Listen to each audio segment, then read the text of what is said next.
Saya juga tidak percaya kalau anak ini adalah geng motor, karena dia nggak pernah nongkrong-nongkrong seperti begitu.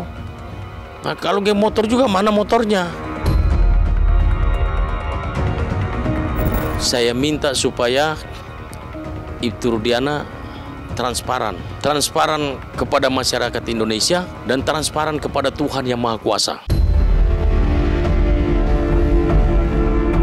Kunci daripada semuanya ini itu ada di Pak Rudiana.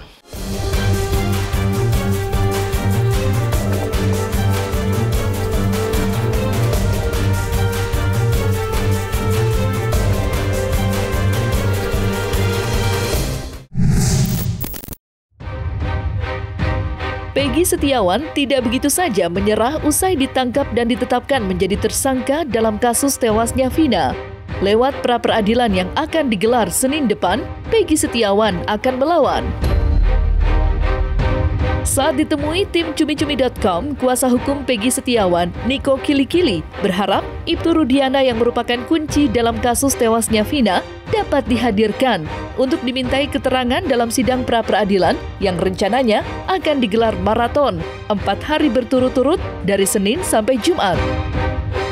Lantas, benarkah tim kuasa hukum Peggy Setiawan akan memberikan kejutan saat sidang pra-peradilan digelar? Itu sidang maraton, dan kami berharap supaya sidang maraton ini cepat dan cepat juga diputus juga. Nah, soal bukti-bukti, kami punya bukti dan kami akan bawa ke sidang pra-peradilan nanti. Tapi pastikan saya nggak bisa buka di media sini karena itu senjata kami, dan nanti ada kejutan-kejutan di dalam persidangan nanti. Kita berharap supaya Pak Rudiana bisa hadir, sehingga dia bisa menjelaskan yang sesungguhnya, apa yang terjadi sesungguhnya, karena beliau sangat paham itu, sangat tahu. Menurut kami tim lawyer, kunci semuanya ini ada di Ibtu Rudiana. Jadi kita minta supaya polisi bisa hadirkan beliau di persidangan nanti, persidangan pra-peradilan ini. Menyangkut Ibtu Rudiana, Niko Kilikili meyakini peranan Ibtu Rudiana begitu penting pada saat mengungkap dan menangkap para narapidana pada tahun 2016 silam. Atas hal itulah, seluruh tim kuasa hukum Peggy Setiawan berharap Ibtu Rudiana buka suara dan berterus terang. Tidak perlu ada lagi yang disembunyikan demi terungkapnya kebenaran. Jadi kunci daripada semuanya ini itu ada di Pak Rudiana. Kalau Pak Rudiana itu bisa buka mulut dan berbicara jujur, maka saya yakin selain Indonesia ini jadi aman, damai, dan tentram, masyarakat nggak dibikin bingung, juga anaknya di surga juga tersenyum. Kami ini ikut prihatin, turut berduka cita atas meninggalnya anaknya dari Pak Rudiana ini.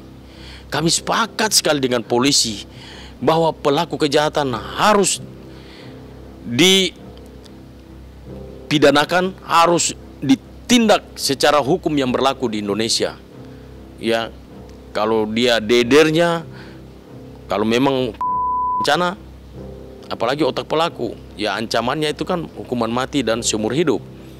Kami sepakat, tetapi janganlah sampai orang lain yang dijadikan tumbal. Ini menurut kami ini error in persona. Jadi 2 DPO ini bukan fiktif, ya kan dibilang fiktif. Saya juga bisa menduga juga begitu juga. Tetapi fiktif yang, kalau bilang ini fiktif, berarti berkas perkara kemarin itu, persidangan kemarin itu fiktif semua. Kan begitu. Nah, yang 2 DPO ini termasuk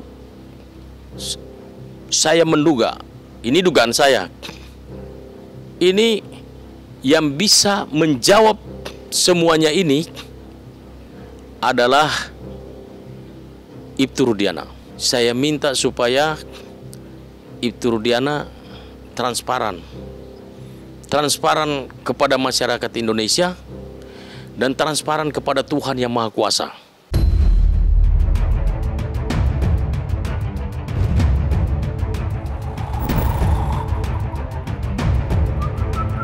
Menjadi kuasa hukum Peggy Setiawan yang saat ini ditetapkan menjadi tersangka dalam kasus tewasnya Vina, bagi Niko Kilikili merupakan panggilan kemanusiaan.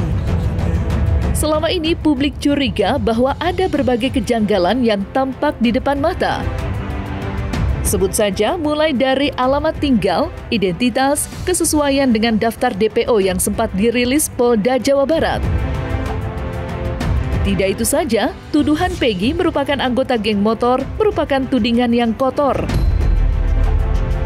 Dan berikut berbagai kejanggalan menurut Niko Kilikili atas penangkapan Peggy.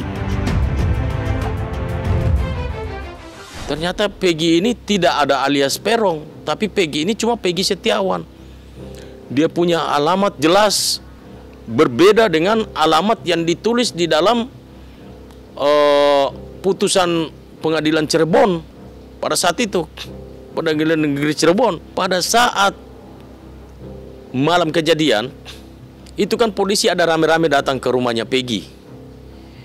Setelah datang ke rumahnya Peggy, mereka yang satu mengatakan bahwa ada 3 polisi yang berkata berbeda. Yang satu polisi katakan bahwa Peggy ada utang saya 5 juta. Satu polisi lagi mengatakan bahwa nyawa ganti nyawa. Saya juga tidak percaya kalau anak ini adalah geng motor karena dia nggak pernah nongkrong-nongkrong seperti begitu. Nah, kalau geng motor juga mana motornya? Ini masalahnya adalah nyawa manusia. Orang yang terus nyawa manusia melayang. Lalu kita kalau salah bela orang kan bahaya untuk kita juga. Dan waktu itu polisi tanya ke mamanya Peggy, Peggy ada di mana? Ibunya katakan bahwa ada di Bandung. Kalau polisi merasa yakin bahwa Peggy itu dia terlibat, hari itu juga pergi ke Bandung sana. Kejar itu si Peggy. Jadi jangan tunggu film Vina ini 8 tahun dia viral, baru Peggy ditangkap. Kami yakin sekali sejak awal juga penyidik itu ragu untuk menangkap Peggy Setiawan itu. Karena viral aja jadi kedesak. Tapi kan harus hati-hati, nggak boleh lah. Kita sepakat, kalau Peggy Setiawan itu melakukan silakan, silakan dihukum seberat-beratnya. Ini kami berjuang sampai kemana-mana ini karena Peggy Setiawan bukanlah pelaku, tidak mengakui.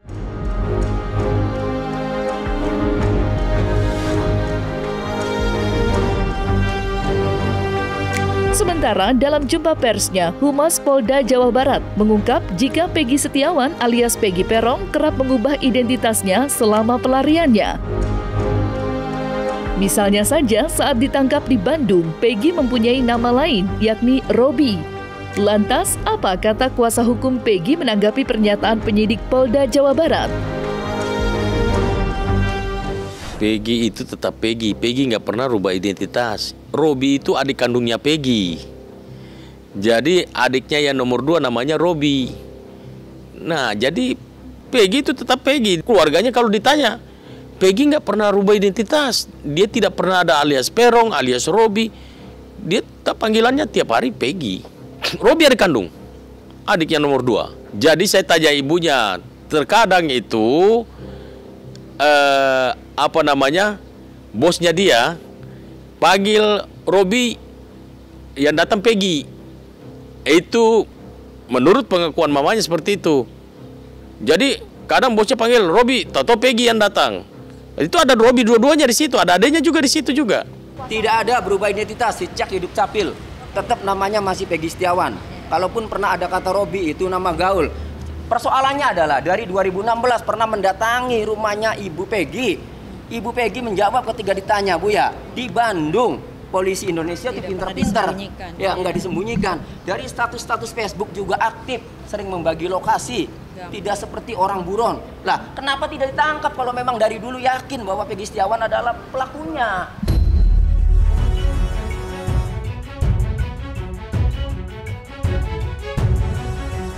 Tidak hanya identitas Peggy Setiawan yang dipermasalahkan, penyidik juga menyebut jika ada salah satu kuasa hukum yang mendatangi keluarga Peggy Setiawan dan memintanya untuk berbohong dengan iming-iming sejumlah uang. Bagi Niko Kilikili, pernyataan penyidik Polda Jawa Barat tersebut merupakan tuduhan serius yang harus bisa dibuktikan. Selama menjadi kuasa hukum Peggy, Niko percaya semua tim pengacara mempunyai tujuan yang sama, membela kebenaran, dan kebenaran itu akan terungkap di persidangan. Kalau itu nggak benar. Kak, saya ini sudah hampir 1 bulan ini jadi pengacara Peggy dan kami sering bertemu. Ya, semua lawyer ini yang 100 pengacara ini kami sering ketemu, dan di antara pengacara-pengacara nggak ada itu yang terus datang ke Peggy untuk mau bayar, mau berikan kesaksian palsu dan sebagainya. Ya, untuk apa? Apa untungnya buat kami? Kami ini semua bela Peggy ini nggak pakai uang. Bahkan kami yang keluar uang sendiri untuk membela si Peggy. Terus untungnya apa buat kami pengacara? Untuk mau kasih dia duit, lalu kemudian dia nggak usah bicara yang sesungguhnya. Nggak, untungnya apa? Kita ini sedang bela dia untuk mencari keadilan. Kok kita sogok Peggy lagi? Kan ini lucu, pertanyaan ini jadi pertanyaan kami juga. Jadi semakin janggal gitu loh. Masa kita ada pengacara yang datang mau sogok, berbicara, jangan berbicara yang sesungguhnya. Untungnya untuk dia apa? Manfaatnya untuk pengacara ini apa? Dan saya yakin bahwa semua pengacara yang 100 orang ini nggak ada yang datang ke Peggy untuk bayar-bayar Peggy, untuk tidak mengatakan yang sesungguhnya. Terlalu naif itu bagi saya, itu terlalu naif kalau ada pengacara yang bayar Peggy, mau bayar Peggy terus tidak membicarakan yang sesungguhnya. Ini jangan main-main. Ini menyangkut nyawa manusia. Ingat sekali lagi bahwa hukum tabur tuai itu akan berlaku bagi kita semua. Kamu menabur kebaikan akan menuai kebaikan, menabur kejahatan akan menuai kejahatan. Kita nanti lihat siapa yang bersalah di sini.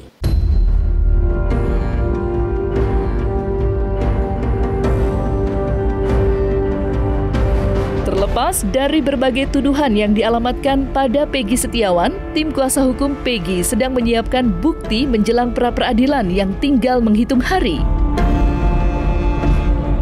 Namun, di saat bersamaan terdengar kabar tak menyenangkan dari penyidik Polda Jawa Barat yang telah melimpahkan berkas perkara tersangka Peggy ke Kejaksaan Tinggi. Bagi Niko Kilikili, penyidik terkesan terburu-buru alias tak sabar melimpahkan berkas tanpa menunggu hasil sidang pra-peradilan yang sebentar lagi akan digelar. Lantas, apa harapan dan pesan yang ingin disampaikan Niko Kilikili sebagai kuasa hukum Peggy Setiawan dalam menghadapi kasus ini? Tiba-tiba Polda Jawa Barat melimpahkan perkara ini ke Kejaksaan Tinggi. Nah, sekarang kami hanya bisa berharap bahwa jaksa tolong dengan cermat, dengan teliti, periksa itu berkas perkara yang sudah dilimpahkan ke kejaksaan. Jangan sampai pra-peradilan sementara mau berjalan, tiba-tiba sudah P21 untuk membatalkan pra-peradilan kami. Nah, inilah kami minta media juga tolong kawal, masyarakat Indonesia tolong kawal, Bapak yang mulia Presiden Republik Indonesia Bapak Joko Widodo, Bapak yang mulia Bapak Prabowo Subianto Presiden terpilih, untuk tolong bantu anak seorang kuli bangunan yang lemah ini, yang tidak berdaya ini, sehingga dia bisa mendapat keadilan di negara Republik Indonesia yang kita cintai ini. Di sini kan kita bisa lihat, masyarakat juga bisa menilai. Kenapa sih polisi harus takut? Kalau polisi itu rasa benar, jangan buru-buru naikkan perkara ini. Biar aja tunggu dulu ada putusan dari pra-peradilan ini, baru limpahkan ke kejaksaan. Karena kita sudah daftar prapit. Kalau polisi memang betul-betul merasa tidak bersalah, jangan, nggak usah dilimpahkan. Tim kami juga sudah menghadap Kejaksaan Agung juga, dan kita minta supaya mereka betul-betul memeriksa berkas perkara yang nanti dilimpahkan ini ke Kejaksaan, yang sudah dilimpahkan ke Kejaksaan Tinggi ini dengan cermat dan teliti, sehingga tidak terburu-buru nanti mengatakan bahwa perkara ini sudah P21 dan siap untuk disidangkan. Saya juga berharap agar supaya nanti Pak Presiden Joko Widodo dan Pak Presiden terpilih Pak Prabowo Subianto memperbaiki sistem peradilan di Republik ini yang carut-marut seperti sekarang ini. Itu harapan saya sebagai seorang advokat. Yang mulia Bapak Presiden Republik Indonesia Bapak Joko Widodo yang murah hati, yang mulia Bapak Presiden terpilih Bapak Prabowo Subianto yang juga betul-betul peduli tentang HAM, peduli tentang kemanusiaan. Kita lihat beliau juga yang membebaskan seorang wanita dari Flores, dari NTT yang mau dihukum gantung, hukuman mati di Malaysia. Beliau keluarkan uang puluhan miliar untuk bebaskan seorang wanita yang mau dihukum gantung di Malaysia. Nah, keluarga daripada Peggy meminta kepada Bapak Presiden Bapak Joko Widodo dan Bapak Prabowo Subianto Presiden terpilih untuk menolong, membantu orang yang lemah ini, orang yang tidak berdaya ini. Dan terlebih lagi masyarakat Indonesia minta dukungan doa agar supaya Peggy Setiawan ini bisa dibebaskan dari jerat hukum ini.